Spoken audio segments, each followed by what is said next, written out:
Buenos días y bienvenidos a vuestro canal. Bienvenidos a Fútbol Acción.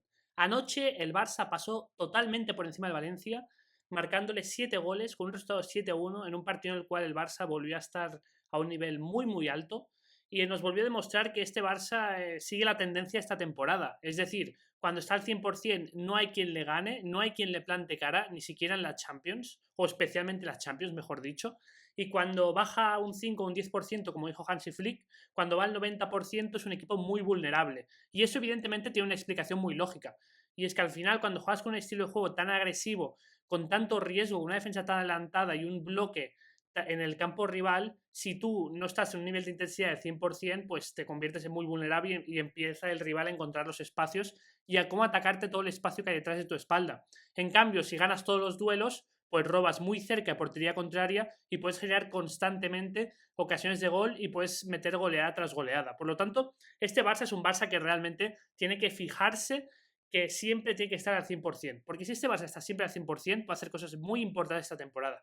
Yo creo que la Liga aún no está perdida, porque veo un Real Madrid que a pesar de que los últimos partidos, pues la prensa desde Madrid dice que si Mbappé ha resurgido o que si el Madrid empieza a volar, yo lo que veo es que desde que jugaron contra el Barça en la Supercopa de España han tenido rivales de menor entidad. Y tal y como al Barça se le atragantaban o se le estuvieron atragantando al inicio o mitades de temporada esos rivales de menor entidad, sí que es verdad que al Real Madrid son los rivales que mejor le vienen por lo que sea. Después cuando se enfrenta a los Liverpool o a los Barça le cuesta muchísimo más. Por lo tanto, yo creo que el Real Madrid ahora ha dado un pequeño paso adelante, pero a la que vuelva a tener rivales de entidad importante creo que le va a costar muchísimo más. Y el Barça, en cambio, lo veo que ha aprendido sus errores y que realmente, si os fijáis en los últimos partidos, quitando igual de Getafe, porque el de Getafe, bueno, es un partido excepcional en la temporada, pues es un Barça que está saliendo al 100% los últimos 10 partidos. Desde el partido contra el Atlético de Madrid, yo creo que todos los partidos han salido al 100%. Y eso, evidentemente, es una nota positiva porque ahora es cuando. Ahora viene la época donde realmente el Barça, el Madrid, todos estos equipos se juegan los títulos. Por lo tanto, gran partido del Barça y vamos a ver un poco lo que pasó y mis opiniones sobre ello. Lo primero de todo es que hay que comentar que Fermín hizo un auténtico partidazo. Y la verdad es que a nadie nos sorprendió, porque todos sabemos el nivel que es capaz de alcanzar Fermín. Yo en los últimos partidos me planteaba que por qué Fermín no jugaba tanto, y realmente era porque pues, hay una competencia en medio feroz, que de toda la competencia que hay en medio, seguramente Fermín a día de hoy es el que tiene menos nombre. Pero la manera en la que revitalizó al Barça ayer, o la que él mismo se revitalizó para lanzar adelante su temporada, fue increíble. Metió 2 goles, dio una asistencia, pero es que eso al final no diré que es lo de menos, pero es solo una parte de lo que hizo, porque realmente cómo se movió entre líneas, cómo acudió siempre al espacio rompiendo líneas y creando espacios interiores para que ocuparan De Jong, Casado, Lamine Yamal, Rafinha. O sea, fue realmente un espectáculo y creo que es un jugador que Flick tiene que empezar a usar más a partir de este momento y creo que lo va a hacer porque ha demostrado siempre que ha salido que es un jugador que revitaliza el equipo, que le da una energía especial y que además tiene una llegada de segunda línea increíble, tiene mucho gol y tiene una calidad diferencial. Por lo tanto, si Dani Olmo sigue con el problema de las lesiones, que sabemos que es un jugador muy propenso a las lesiones, y le cuesta encontrar continuidad, yo creo que Fermín eso lo va a aprovechar y le puede comer la tostada a Dani Olmo, sinceramente, porque es que yo creo que Fermín es un jugador con poco nombre, porque al final viene a cantera, pues estuvo cedido un año en el Linares, pero es que poco a poco, entre la final de temporada que hizo el año pasado, ganando la Eurocopa y los Juegos Olímpicos, y lo poco que ha jugado este año, o lo menos que ha jugado este año, ¿no? Porque al llegar tarde en la pretemporada, después también con toda la competencia que hay en medio, pues no ha podido lucir tanto, pero es que cada vez que sale le da una energía al equipo increíble y tiene una calidad muy buena. Además es un tipo de jugador que el Barça no tiene en sus filas. Es bastante parecido a Gavi, pero yo creo que Gavi, por ejemplo, es más agresivo en la defensa aún y Fermín es aún pues, más potente y llega mejor de segunda línea que Gavi. Pero son jugadores bastante parecidos y yo creo que son jugadores que dan mucha energía a este equipo. También hay que hablar de Ferran, porque el partido de ayer de Ferran fue de los mejores partidos que recuerdo de Ferran con la camiseta del Barça. Evidentemente no podemos obviar el día que le metió 2 goles al Borussia Dortmund en diciembre, en el campo del Dortmund, ¿no? En los campos más complicados de toda la Champions. Pero la verdad es que ayer Ferran se movió todo el rato con sentido. Es que ya os digo, el Barça en general estuvo muy sincronizado ayer.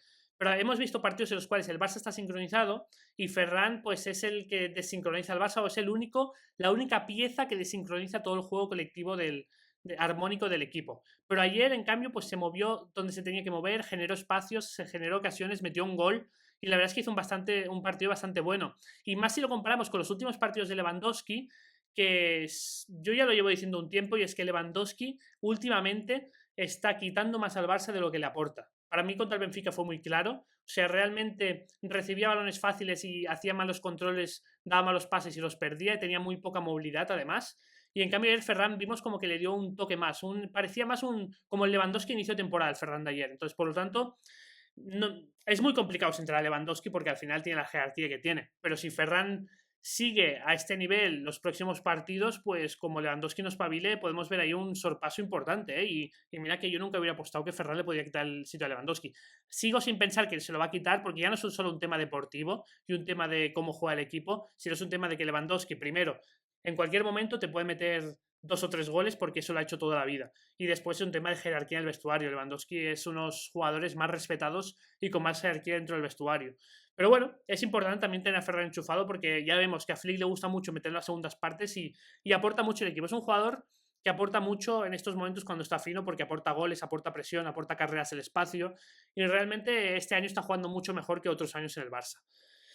También hay que hablar de Frenkie de Jong, porque Frenkie de Jong está empezando a mejorar. Si bien para Navidades está prácticamente desahuciado, pues estamos viendo al mejor Frenkie de Jong. Y esto es lo que me gusta mucho del equipo de Franklin, no, de Hansi Flick, que es que al final el que esfuerza es el que se esfuerza es el que tiene oportunidades.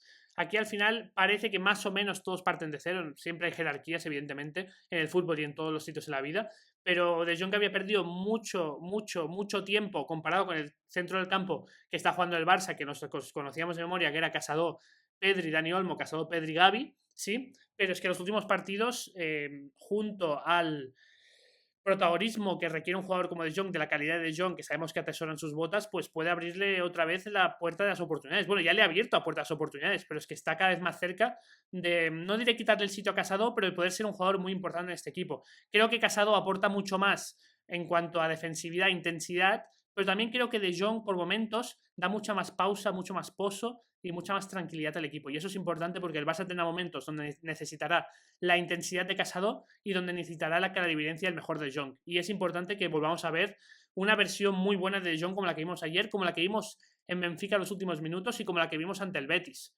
Entonces, para mí es una grandísima noticia, porque mientras esté en el Barça hay que seguir utilizándolo. Hay que hablar de los centrales, porque yo desde el primer minuto me fijé en una cosa, y es que esta pareja de centrales es muy buena, porque es una pareja de centrales que tiene una salida de balón muy aseada. Y esto para el juego que quiere implantar Hansi Flick en el Barça es muy importante, porque ayer el Barça, si jugó tan bien, es porque Fermín jugó muy bien, De Jong jugó muy bien, Ferran jugó muy bien, Rafinha siguió en su línea, pero también porque los centrales aportaron un juego interior, una salida de balón exquisita. Y lo habíamos echado un poco en falta desde que entró Araujo por la lesión de Íñigo Martínez. Evidentemente Araujo no tiene esta salida de balón que tiene Íñigo Martínez, Íñigo Martínez, Eric García o Cubarsí. Y realmente ayer vimos como el Barça fluyó mucho mejor. Y eso es algo a tener en cuenta, porque igual contra rivales que se van a encerrar mucho atrás, pues ¿por qué no poder sacar un Cubarsí, Eric García? Porque es que además de filtrar muy bien los pases y de tener una salida de balón muy interesante, son jugadores que parece que sean más flojos de lo que realmente son.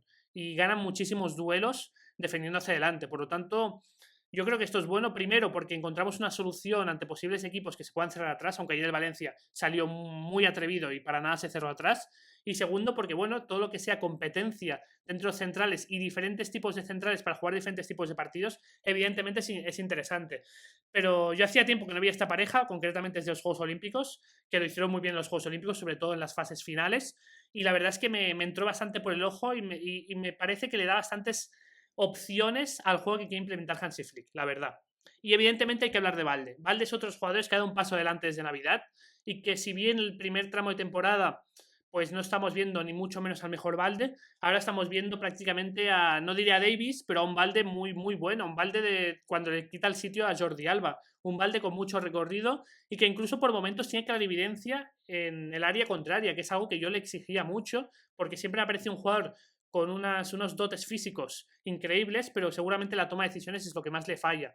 Y por lo tanto, si seguimos viendo este Valde, si este Valde sigue mejorando y llega un momento donde junta su potencia física, además de una toma de decisiones exquisita, una toma de decisiones sublime, una toma de decisiones a los Jordi Alba, pues podemos tener un lateral para muchísimos años en el Barça, sinceramente. Y puede poner un aprieto a De La Fuente, que si algo tiene España en estos momentos es laterales izquierdos, Cucurella, Grimaldo, Valde, el chico que vimos el otro día contra el Benfica, Carreras, Gallá, que vuelve de la lesión, por lo tanto esto evidentemente es bueno para el fútbol español. Y toca hablar un poco de las jugadas polémicas porque también las hubo. Dicho esto, diga lo que digan estas jugadas polémicas, sí, yo creo que el Barça igualmente hubiera ganado. Seguramente el resultado más lógico hubiera sido un 8-2, algo así, porque ya os adelanto que son bastante polémicas las jugadas, sí, pero bueno, vamos a por ello. Entonces, para mí la primera jugada para mí es penalti. Yo creo que esta foto puede parecer que Casado vaya a tocar el balón, pero sinceramente es que Casado toca un poco el balón, pero toca mucho la pierna del delantero del Valencia. Por lo tanto, para mí, sinceramente, es un penalti bastante claro, que me sorprendió que no lo pitara el árbitro en directo, porque desde detrás, donde está el árbitro, aún parecía más penalti, pero es que aún me sorprendió más que el VAR no llamara al árbitro a ver la jugada en la pantalla del VAR, porque para mí es un penalti que sí, Casado toca balón, pero es que se habla por ahí a veces de una falacia que existe en el mundo del fútbol, en el arbitraje, que es, si toca balón, no es penalti. Y no es así. O sea, si tú tocas balón, pero también tocas jugador y entras con una fuerza excesiva, pues sigue siendo penalti. Para mí la jugada de ayer, sinceramente, es un penalti bastante claro que hubiera dado posibilidad al Valencia ponerse 3-1. No creo que hubiera cambiado el partido, pero bueno, igual el Valencia podría haber reaccionado, quién sabe. Y la siguiente es el penalti claro de Szczęsny al delantero del Valencia, que el VAR retrocede la jugada casi 25 segundos para encontrar esta falta de Gallá sobre Koundé. Vamos por partes. ¿Para mí hay falta de Gallá sobre Koundé? Sí, hay falta de Gallá sobre Koundé. Esta falta, para mí, por esta falta se debería haber anulado el gol. Para mí la respuesta es clara, no. ¿Por qué? Porque ya no es la misma jugada. Si en todo caso, si el Valencia hubiera recuperado aquí el balón y hubiera trazado una contra rápida y de ahí aparece el penalti de Szczęsny sobre el delantero del Valencia, entonces sí que se tiene que retroceder para pitar la falta a Koundé. Pero es que la jugada la recupera el Valencia, la vuelve a perder, Eric García la vuelve a perder y después el Valencia vuelve a atacar. Por lo tanto, hay un corte a jugada que provoca a Eric García que no puede pitarse como una falta justamente en la jugada del gol. Por lo tanto, para mí es falta Koundé, pero no se debería haber anulado el penalti. Por lo tanto, ¿qué es lo que yo pienso? Que por lo menos unos 2 penaltis deberían haberle pitado al Valencia. Si yo hubiera sido el árbitro, seguramente, os soy sincero, yo hubiera pitado los 2. Pero bueno, gran partido del Barça, gran partido del Barça. Este Barça no tiene puntos intermedios, pero hay una cosa muy positiva, y es que por lo menos parece que de momento el Barça ha entendido que tiene que salir siempre al 100%. Y este equipo, cuando sale al 100%, es un equipo totalmente temible, porque es que no es que vaya victoria por partido, sino es que va goleada por partido. Evidentemente habrán partidos más complicados, sí, pero lo que me gusta mucho de esta plantilla es que en el banquillo, si sacas por ejemplo a Dani Olmo, puedes después meter a Fermín, que te da algo totalmente distinto. En lugar de darte mucho juego interior, pues te da mucho más juego al espacio y muchos desmarques en segunda línea. Si sacas a Araujo para defenderte muy bien la espalda, pero después te das cuenta que necesitas más juego interior, puedes poner a un Eric García Cubarsí. Por lo tanto, hay muchas variables que son interesantes en este Barça y que si sigue saliendo al 100%, yo creo que esta temporada se van a dar cosas importantes. Porque al final sí que es verdad que llevamos un tramo en Liga bastante malo en cuanto a resultados. Llevamos una racha hasta el partido de hoy muy mala, pero la sensación que da el equipo, la sensación que da el entrenador del equipo, que es Hansi Flick, para mí es muy positiva. Así que nada, espero que os haya gustado este vídeo, nos vemos en el siguiente. Un saludo.